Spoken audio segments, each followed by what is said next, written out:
Have you ever really stopped to think about what it means for a childhood to be stolen? Today, we're going to dive deep into an incredibly powerful story from Anis Young's Lost Spring. It's a story that explores exactly that, a life lost before it ever really got the chance to begin. So, right from the get-go, we're hit with this incredible, almost cruel irony. We meet a young boy, and his name is Sahib-e-Halam. Now, that name literally translates to Lord of the Universe. But the universe he's the Lord of? It's a world of garbage and poverty. It's a universe away from his grand name, a name whose meaning he doesn't even know. So what does this Lord of the Universe actually do all day? He's a rag picker. His kingdom is a giant mountain of trash, and his daily job is to sift through it, looking for anything valuable, a coin, a bottle, anything at all that can help him survive another day. And that, right there, is the heart of this story. It's all about that massive, heartbreaking gap between the promise of his name and the reality of his life. How does a kid named Lord of the Universe even begin to navigate a world that has given him practically nothing? To really understand Sahib, we have to go to where he lives. The story takes us to Simapuri, a slum right on the edge of Delhi. Geographically, it's so close to the heart of India's capital, but metaphorically, well, it's a completely different planet. And this slide really paints a picture of why they're there. See, Sahib's family didn't always live like this. They once had a home in Dhaka, in Bangladesh, a place with green fields and rivers. But then, terrible storms came and just wiped it all away. They lost everything and were forced to trade that life for this one, a new reality built on garbage heaps. And here's the thing, Sahib is not alone, not by a long shot. We're talking more than 10,000 people living this way in Simapuri, and this isn't some new settlement. They've been there since 1971, living as illegal squatters in the shadows of the city. Think about this. For more than 3 decades, these families have been like ghosts in the system. No permits, no official identity cards. But they do have one thing, ration cards that let them buy grain. And how do they get those? Well, their names are on voter lists, which makes them useful to politicians. And when you ask them about it, their logic is brutally simple. An identity means nothing if you're starving. Food is way more important. You know, what's fascinating is how garbage means 2 totally different things in Simapuri. For the adults, for the parents, garbage is just survival. It's their daily bread. They even call it gold. But for the kids, like Sahib, it's a magical treasure hunt. Finding a single coin in the heap, that's a moment of pure wonder. It's what keeps them hoping, keeps them digging.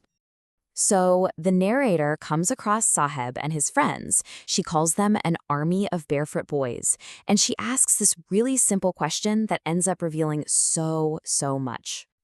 And the answers she gets are just, wow. They're masters of the excuse. One kid says his mom just didn't get his sandals down from the shelf. Another one says, well, even if she did, he'd just throw them off. But then one boy who has never, ever owned a pair of shoes just says it plainly. I want shoes. The narrator realizes it's not about tradition. It's just a way to hide the constant, grinding poverty they live in. Okay, so life is unbelievably tough. But that doesn't mean there aren't dreams, right? Even in this bleak world, you find these little flickers of hope, these moments that show you just how resilient these kids are. This leads the narrator to ask another question, one that seems so simple and obvious to many of us. She asks Sahib, why don't you go to school? And Sahib's answer, it just hits you right in the gut. It's so direct. There is no school in my neighborhood. It's not that he doesn't want to go. The opportunity just isn't there. The door is closed before he even has a chance to knock. So the narrator, probably feeling a little awkward, makes this off-the-cuff, half-joking promise. She says, if I start a school, will you come? For her, it's just a silly comment to fill the silence. For Sahib, it's everything. And sure enough, a few days later, that little joke comes back to haunt her. Sahib runs up to her, his face full of hope, and asks, is your school ready?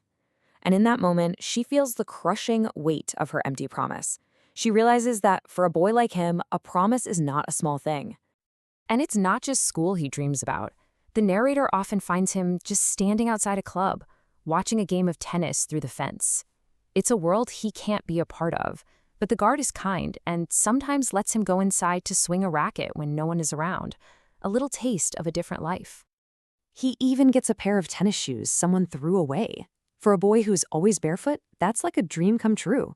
But there's a hole in one of them, and it's kind of the perfect symbol for his life, isn't it?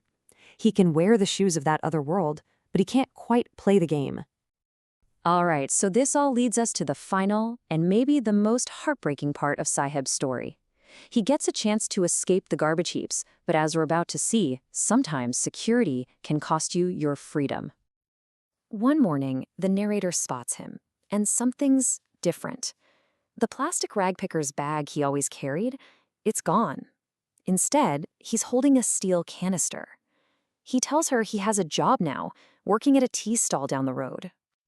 And look, on paper, this sounds like a win. He gets paid 800 rupees a month, plus all his meals. That's a steady income. That's a level of security he has never known in his entire life. But then the narrator looks at his face, really looks at him. And that carefree look he used to have, that little spark of wonder when he was his own boss sifting through the trash, it's completely gone. And this slide just sums it all up perfectly. That plastic bag, it was his own. It felt light because it was a symbol of his freedom. This steel canister, it belongs to the tea shop owner. It feels so much heavier, not because of the milk inside, but because it represents a new burden, the burden of belonging to someone else. And that is the tragic conclusion.